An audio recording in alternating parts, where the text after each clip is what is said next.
inaabangan ang iyong tinig. Ma, kamusta na kayo dyan? Si Papa, kasya ba yung mga binili kong damit? Bagay, no? Ma, miss ko na adobo nyo. Hello, baby. I love you.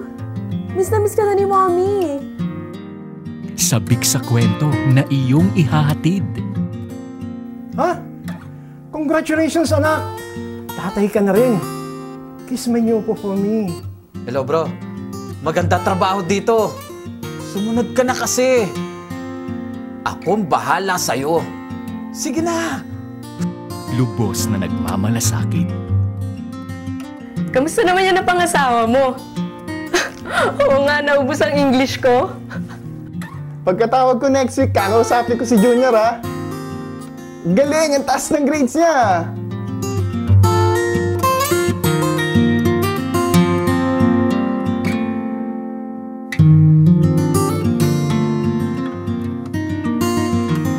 Ang pagmamahalang Pinoy. Maalab. Makulay. At higit sa lahat, masaya. Iba talagang magmahal ang Pinoy.